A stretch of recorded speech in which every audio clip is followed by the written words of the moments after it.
Hi, welcome to another episode of Off Grid with Doug and Stacy. And today Stacy just wanted to go over how she makes our homemade ketchup.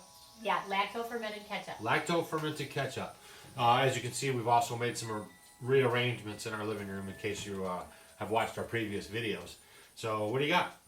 Okay, so I wanted to do lacto-fermented ketchup because ketchup is a thing that kids love, everyone loves, and I'm going to make it a little bit more healthier.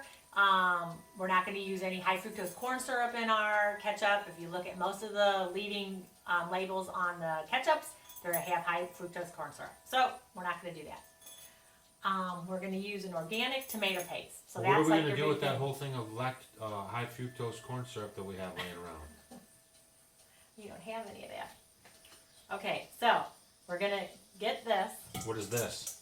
Tomato paste. Organic tomato paste. Make sure you get organic tomato paste. You can find them on sale all the time. They're very inexpensive and it makes really yummy.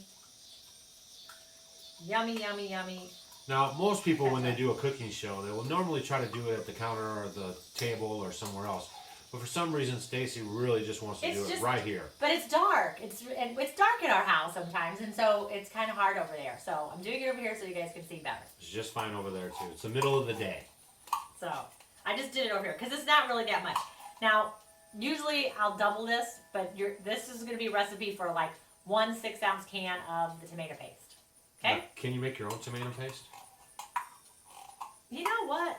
I haven't attempted that. I'm sure you could. You can by mashing them up, but I don't know how to do the tomato paste. If anyone has a recipe for tomato paste that's like this, let me know. I'd love to hear about it. Or stay tuned because we'll probably dig into it now that I asked, and we'll do a video on how to make tomato paste. Yeah, I could do some sauces and salsas and all that, but I've never done the tomato paste. Okay, so there's that. Then you need this stuff. This is whey, and I strain this from yogurt. So you can use whey from either kefir or yogurt where you strain the juice off, and that's the juice. Or a lot of people are lactose intolerant or just don't do the dairy. Then you're going to use sauerkraut, the brine from sauerkraut, the juice. Okay, those are the two that you need. Because when you make this is going to last a few months. It could last easily in the refrigerator 2 or 3 months. Not a problem, but you'll probably eat it way before that. So you're going to use this 2 tablespoons. Okay? So I'll just go here. I'm going to pour it. There's 1, 2. Okay?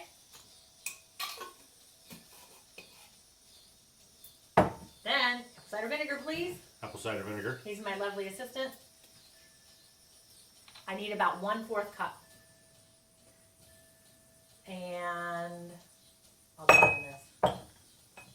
1/4 cup. I'm just kind of guesstimating. I'm a very good guesstimator. Okay, so here's about 1/4 cup of the apple cider vinegar. Okay.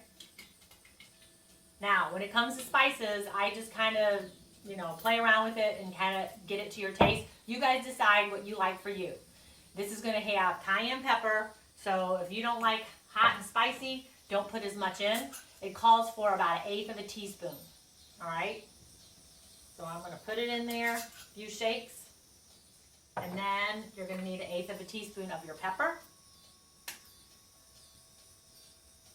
Okay? 1/8 teaspoon of your cinnamon.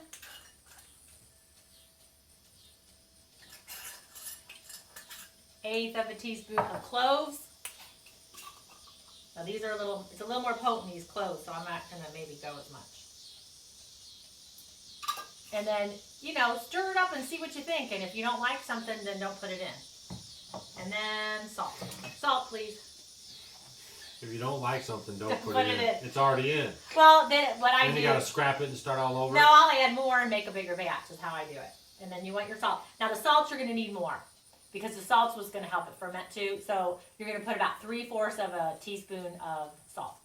Okay? Pink Himalayan sea salt, real salt, REAL salt. Just a natural, good... Redmond sea salt, a good natural salt, right. Not a white salt. Not a white salt. Okay? All right, there you go. Thank you. Oh, let me tell you guys something about what I did. Okay, so here, my salt, my pink salt, I didn't have any. So I had the, the rock salt. The rock salts of it. And what I did was in my pestle and mortar, I just mashed it all myself and I made my own salt that way. So it worked out good because it was much cheaper, because if you buy it already mashed up, it costs more. So I bought a container of it at Costco. A grinder. The grinder was just a couple, how much was it? I don't even remember. Whatever. It wasn't that expensive. Well, if I would have bought that, it would have cost way double an amount to get it all crushed. And I just crushed it and it was great. So I'm going to do that all the time now. So you can save money if you like your salt fine by buying the rock salt and then pestle and mortaring it down to fine salt, and you're saving money. Yeah, and I was really excited. And I you did got that a a couple workout. weeks ago. Yeah, I did get a workout. It was really hot in here. Yeah, it was like 100 degrees. I was sweating, but it was good. Okay, and then honey. No high fructose corn syrup. Honey, can I have some honey? Pass it over. All right, so then we have honey. 5 tablespoons. Like, this is kind of messy. Now I'm going to go more on the sweet side. So there's 1. It's slow. 2. Julia Childs would just be ashamed of me, wouldn't she? No. 3. At least we're doing it. 4. 1 more. There you go. 5. And then, here. Ugh. You want some? If you come to our house, we'll be licking on our honey jar. And then the last thing, I'm going to stir this up a little bit, is water. And you can go anywhere from 2 to 4 tablespoons of water, depending on your consistency. If you want a thicker ketchup or a thinner ketchup, whatever you guys Is this your water? want. That's my little water. Yep. And that's not a chlorinated city water. That's a filtered water. Good clean spring water. Right. Of course, you can Filtered use water. the city water, but the whole point of doing this is that you have a healthier ketchup no chlorine. as an end result. No fluoride, no chlorine. Okay, so I have a very nice consistency. I'm only going to put a little water in it because I want my ketchup a little thicker. What do you think? It looks like Does it look ketchup. good? Does it? Yep. All right, so, ready? Whoops. Oops. Whoop. Whoop. I did about 2 tablespoons. You can go 2 to 4, whatever you feel. Would you like to see the final product? Maybe take a spoonful, lift it up, and let it spill in so they can see the consistency. There, isn't it beautiful? Yeah. And now you can kind of tilt it and move it a little closer. Now, if you're going to put it in one of those cool little squirt bottles, then I would probably want to go, a little more water in it. But if you just maybe spoon it out, then you can do it that way. And if you want to use it to make something, if you're going to make sloppy joes or whatever, just decide on the consistency. Now, you said it was like a fermented ketchup. I'm not there yet. I was going to say, because I'm not how ready long to would you ferment let it yet. set? I'm going I to know. tell you all. I know you All guys right. are on pins and needles. I have my earpieces in, and the viewers are asking me these questions right now. They're like, well, you said it was fermented. Yeah, I'm going to ferment it. All right. Okay, so I'm going to make a mess, so I'm not going to do it here. But here's my little jar. I'm going to pour the ketchup in the jar. Then when it's in there, I'm going to put my lid on it, and I'm going to let it set out somewhere. Okay, don't put it in direct sun or anywhere. Just kind of put it away somewhere where you won't forget about it. And you're going to let it ferment for 2 to 4 days. Then after that time, maybe after 2 days, you want to unscrew it, maybe smell it, see how it smells, maybe give it a taste. The longer it ferments, if you maybe go to the 3rd day, it's going to get a little more sour and kind of get to the taste that you like. And then when it's done, within 2 or 4 days, then go ahead and put it in a cool place, and it'll last, a couple months, easy.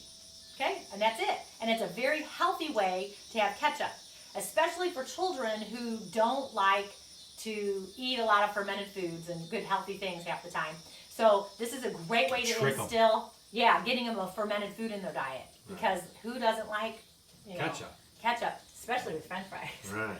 And onion or other things. Yeah, so, or if you're going to put it on hamburger or anything, just get this out, and then you have a great condiment. Should I tell my funny story about a condiment? No.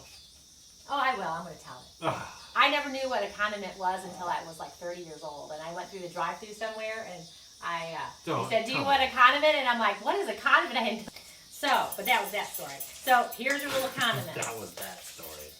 And then you go ahead and put it in there, let it set 2 to 4 days, and you're done. So that's pretty cool. And then you'll have the best ketchup. Yeah. And you made it yourself. Yeah. And you probably saved money. And you saved some of your lifespan. It was awesome. Taste it. Yeah. Just a little. It's ketchup. Mm-hmm. All right. So I'm Doug. And I'm Stacy. Try it. Let us know how it turned out. And you just got cuckooed. And we'll drop off some more videos coming up. Stacy wants to show you some other stuff. I'm working on the barn. The bees are doing good. We're going to have an update on the bee swarm that we caught. And we just want to thank everybody. The bees are doing really good. Yeah, we just wanted to thank everybody for tuning into our channel, giving us a try, telling your friends. And try fermented ketchup. It's yummy.